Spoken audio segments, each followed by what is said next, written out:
Hello, everyone, welcome back to the channel. Today we're diving into one of the most shocking and dramatic updates in the ongoing Russia-Ukraine conflict. Reports are spreading that Russia has been plunged into darkness after Ukraine allegedly struck critical energy infrastructure, cutting off power to multiple regions, including areas near Moscow. Whether or not the capital itself went completely dark, what's clear is that this new phase of the war has taken the energy battle to an entirely different level. This situation has sent shockwaves across the globe. For years, Russia has used energy as both a weapon and a tool of dominance. But now Ukraine has found a way to turn that same weapon against its aggressor. It's a stunning reversal, one that exposes deep vulnerabilities inside Russia and reshapes the psychological landscape of the conflict. At the beginning of the war in 2022, Russia used missile and drone strikes to cripple Ukraine's power grid, plunging millions into cold and darkness. It was a calculated strategy designed to break morale and freeze the population into submission. For months, Ukrainians endured power outages, destroyed heating plants, and ruined infrastructure. But as time went on, Ukraine adapted. With Western aid and advanced technology, it rebuilt faster, reinforced key facilities, and developed offensive capabilities that could strike deep inside Russian territory. Now we are witnessing the results of that evolution. Ukrainian drones and long-range missiles have been reaching targets far beyond the front lines. Reports indicate that critical substations and transmission lines inside Russia were hit, forcing emergency shutdowns and triggering widespread blackouts. Entire regions were left without electricity, and civilians scrambled for generators that, ironically, were in short supply due to government restrictions. What makes this moment so symbolic is that for the first time in decades, ordinary Russians are feeling the kind of infrastructure chaos that Ukrainians have lived with since the invasion began. The sense of invulnerability that many Russians once had, that the war was something distant, something happening elsewhere, has begun to fade. When the lights go out, the illusion of control fades too. The phrase "Russia plunged into darkness" may sound like a headline made for drama, but there's truth in the underlying message. Multiple independent sources confirm that large regions across the western part of Russia experienced power disruptions. Belgorod, Bryansk, and Kursk have all reported outages in recent weeks, with emergency teams deployed to stabilize grids. Moscow authorities have denied a complete blackout, but eyewitnesses claim to have seen flickering lights and temporary interruptions across several districts. Ukraine's strategic goal here is clear. By striking energy nodes inside Russia, it sends a message. The costs of aggression will not remain confined to the battlefield. Energy warfare has become a way to extend deterrence. It's not just about punishment, it's about balance. For every night Ukraine spends without power, there will now be a night when Russian cities tremble in darkness too. But let's step back and understand why energy is such a critical front in this conflict. Modern war isn't just fought with bullets and tanks, it's fought with electricity. Power means communication, logistics, transport, heating, production, and morale. When the grid goes down, everything stops. Governments lose coordination, industries shut down, and civilians suffer. The ability to control or disrupt an opponent's power grid is now one of the most powerful tools in modern warfare. For months, Russia used this strategy relentlessly against Ukraine. During the winters of 2022 and 2023, massive missile barrages targeted Ukrainian energy plants. Cities like Kiev, Kharkiv, and Lviv spent nights in complete blackness, with citizens charging phones at train stations or huddling around small generators for warmth. Those experiences hardened Ukraine's resolve, and now that same strategy has come full circle. One of the most fascinating aspects of this turn of events is how technology has played a role. Ukraine's use of advanced drones, many domestically produced and some modified from Western systems, has proven remarkably effective. These drones can travel hundreds of kilometers, evade radar detection, and strike with precision. In recent weeks, videos have circulated showing explosions at Russian substations and oil depots, a clear indication that Ukraine's drone fleet has evolved into a strategic weapon. It's not just the physical damage that matters, though. The psychological effect is immense. Russia has spent years projecting an image of strength and control, claiming its infrastructure is secure and untouchable. Now that same infrastructure is being penetrated, the myth of invulnerability is crumbling. Civilians are asking hard questions. How could Ukrainian drones reach so far? How did air defenses fail? Why is the government not protecting critical power systems? Those questions can erode confidence faster than any military defeat. The darkness spreading across parts of Russia also carries an ironic justice. For almost 3 years, Ukrainians have endured systematic strikes meant to freeze them into submission. Hospitals operated by candlelight, children studied in basements, and families lived through freezing nights without heat. Now, when lights flicker in Russian towns, it's a reminder that the war's cruelty has no walls, that aggression invites consequences. Of course, this doesn't mean Ukraine's actions are without risk. Every attack across the border risks escalation. Russia has already vowed retaliation for these strikes, accusing Ukraine of terrorism and threatening massive responses.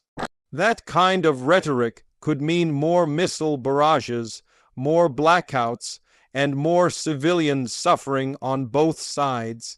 Yet, from a strategic standpoint, Ukraine may see this as a necessary move to deter future attacks and prove that it can hit back. It's important to note that not all reports about Moscow's total blackout can be fully verified. While there were widespread disruptions, the idea that the entire capital went dark seems exaggerated. Major cities like Moscow have redundant energy systems and backup lines, making total shutdowns unlikely. Still, the fact that such reports even emerged shows how fragile Russia's image of stability has become. Even rumors of darkness can spread fear, and in wartime, perception often matters as much as reality. Let's also look at the technical dimension. Russia's energy system, while massive, is interconnected. Damage to one node can ripple through vast networks, causing local and regional outages. Many of these grids were built decades ago, under Soviet-era designs, and modernization has lagged behind due to corruption, sanctions, and economic strain. That makes them more vulnerable to cascading failures. Ukraine, with careful targeting, doesn't need to destroy entire plants. Just a few key substations can trigger widespread chaos. What we're seeing now is the future of warfare. Precision strikes on energy systems that don't just destroy but disrupt. Unlike old wars where conquest meant capturing land, the modern battlefield includes power grids, satellites, and information networks. Control those, and you control the rhythm of a nation. The reaction inside Russia has been mixed. State media has tried to downplay the incidents, blaming technical faults or local accidents. But social media tells another story. Videos posted by residents show entire neighborhoods without light, emergency sirens wailing, and long lines at gas stations as people scramble for generator fuel.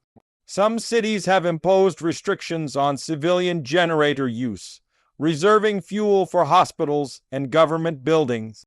That's led to frustration and confusion, the same kind of civilian despair Russia once tried to inflict on Ukraine. Meanwhile, Ukrainian officials have stayed relatively quiet about these attacks.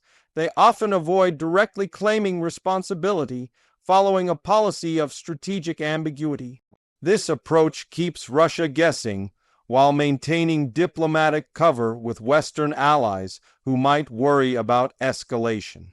Still, Ukrainian media and officials have hinted that these strikes are responses and warnings, clear signs that Kyiv is no longer confined to defense. The broader implications are huge. For one, this changes the psychological terrain of the war.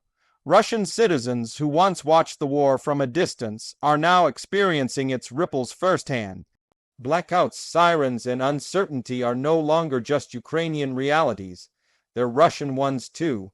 That shift may not immediately change Kremlin policy, but it plants seeds of doubt within the population. For Ukraine, this represents both revenge and deterrence. Each successful strike on Russian infrastructure demonstrates capability, resilience, and ingenuity. It sends a message to both allies and enemies. Ukraine is not a victim waiting for rescue. It's a country that can fight back creatively and effectively. On the humanitarian side, though, this remains tragic. No one wins when civilians freeze in darkness, whether they are in Kyiv or Belgorod. Energy warfare targets systems that sustain life. The challenge for Ukraine is to walk a fine line, inflicting strategic pain on Russia without triggering mass civilian suffering or losing global sympathy. From a geopolitical lens, this also pressures other nations. Europe, already strained by energy disruptions and sanctions, watches closely. Every Russian energy failure sends ripples through markets. If Russia's production and export capacities weaken due to domestic grid instability, that could tighten global energy supplies. The West may see this as a short-term advantage but a long-term risk to economic stability. In Moscow, the government faces a new dilemma. Admitting large-scale outages would show weakness, but denying them risks losing credibility. As reports pile up, it becomes harder to maintain the illusion of control. The Kremlin has built its legitimacy on the promise of stability, power, order, normal life. The sight of darkness creeping into Russian cities strikes directly at that promise. There's also a symbolic element here. Light and darkness have always carried powerful meaning in war narratives.